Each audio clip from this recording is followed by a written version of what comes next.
So I'm trying to compose this as neatly as possible and put everything in there, but I mean, like I said, this will take forever. Okay, this is the... Alright, so we'll go with the mammals first, okay?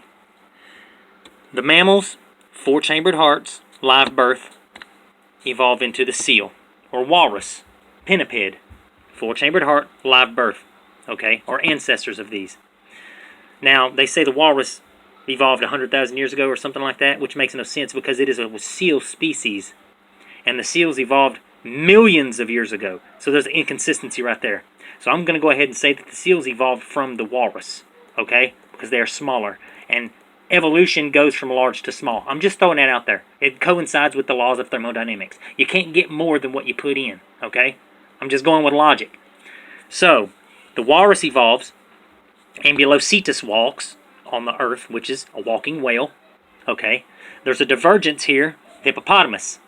Ambulocetus will become creodont, okay, 50 million years ago, which will evolve into bear, 30 million years ago, and dog, 18 to 20,000 years ago, which I'm thinking there's still millions of years in there. The cat, 10 to 12,000 years ago. Like I said, the cats had to have evolved further long ago than that. They're just going with domesticated. This was domesticated cat. Tigers and stuff like that, saber-toothed tigers stuff, they existed prior, okay? But I'm just giving the simplest explanation. And then the bats, aviation. And ironically, this is ironic. Look at a bat's face. It takes cat and dog characteristics. They look like pug and other various dogs, and then other species of bat look like cats. And they have big ears like savanna cats and other cats, okay? So this has to be very close, okay? This has to be a closer evolutionary ladder than what they have right now. I'm just throwing that out there. It makes more sense. So the Ambulocetus will eventually evolve into what is hippopotamus and other animals' variations, okay? Now this is just the skinny down of it, okay? The fish, all right? Shark, this is a second stage. I'm just throwing this out there. The shark evolves from a fish, more primitive, all right? So it gets to the point where it's not reproducing similar to laying eggs in the water and fertilizing the eggs, kind of like how an amphibian does. It's actually ovoviviparity, which is more or less both. It's laying eggs, it carries them, but it's a similar fashion to how a mammal would carry the baby and how an amphibian would carry a baby, mixed, okay? So that has to, that tells me something, okay? So then it walks on the land. There's 3 subspecies of every reptile on Earth, which are the 3 amphibians, okay? You have a snake-like, you have 4 limbs, then you have 2 primary limbs, okay? Well, it has 4, but the legs are very prominent, dominant, okay? So now it goes up to 3 chambers. Now, these guys are going to evolve into tetrapods, all right? Like monitors and iguanas and stuff like that. The middle guy here has no shape. So he's going to become snake-like or eel-like. The reptiles on land that are snake-like, which is more or less just snakes. All right? And that's the reason why we only have snakes. One species of this that's reptile is more or less because this wasn't necessarily a evolutionary favorite. Let's put it that way. Limbs are very important. You can do a lot more with fingers and arms and legs than you can with just a face and head. Okay? And a body. I mean, it's... So, the snake is basically the end of the evolution here.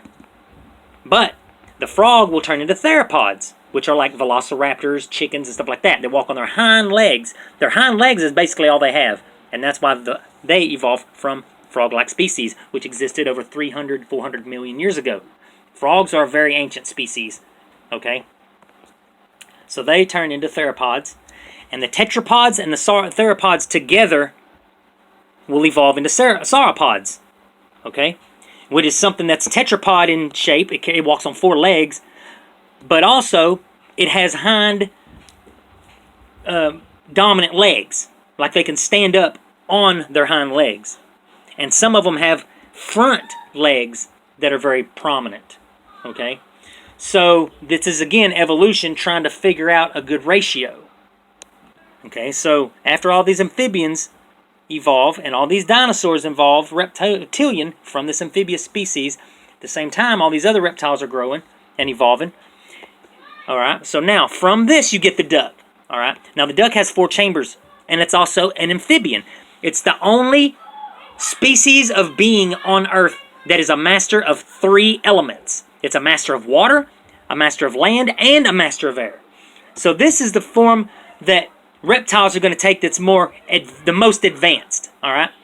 But in this area, it's going to lose its penis after the duck. See, ducks have a large penis, all right?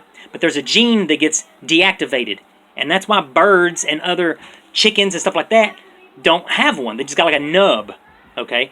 So the duck is their ancient ancestor, all right? And, you know, the ostrich and stuff like that comes from this species, the big birds, okay? Which is something like this, these things, okay? Everything that is this.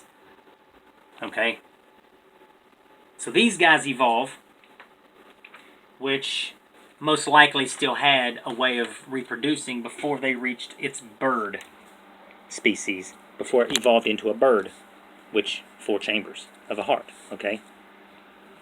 And over here, they go into crocodilian, they evolve into crocodiles, which have 4 chambers also.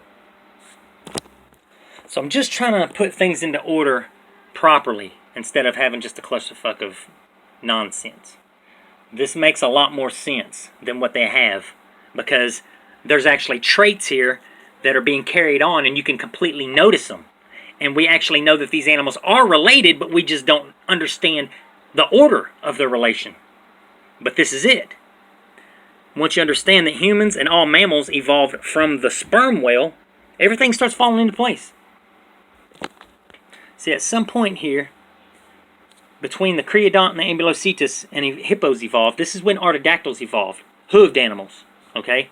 And basically most of them are all related. They're all a form of bovine. Cows, horses, antelope, deer, they're pretty much the same. Obviously they're different species, but they evolved from this similar ancestor. So during this era, whenever the hippopotamus, the elephant, the rhino, the giraffe, and cow are all evolving, this is when the bones or the horn is going to go from an ivory into hair, and then hair is going to start growing all over the body, and the hairy horn is going to essentially become bone. So it goes from a hairy horn into bone that's got hair on it. You see what I'm saying? And that's where the giraffe comes in. And it's on the head. So then eventually they become hairless horns. And then you have cows and stuff like that. So this seems to be more of a evolutionary ladder rather than what we have. I'm just throwing it out there. So, as I've said before, the fish went through a process to walk on land and became everything that is. Birds, reptiles, amphibians. The mammal wanted to walk on land too and became everything that is. That's mammal. Not birds. Birds are reptilian in nature. I'm talking about true mammals that lay live birth. Okay? That's what we're missing. Okay? Fish, all of these all produce with laying eggs. All of them. All of these give live birth. You see what I'm saying? We inherit the live birth and 4-chambered hearts from the ocean. We were already basically adequate mammals in the ocean. All we did was just gain legs and arms. The fish or reptiles, on the other hand, amphibians, they actually had to evolve, okay? Because they were cold-blooded animals. They had to get better. But whereas we are warm-blooded animals, we were already in adequate thermodynamic equilibrium, okay? Just throwing it out there.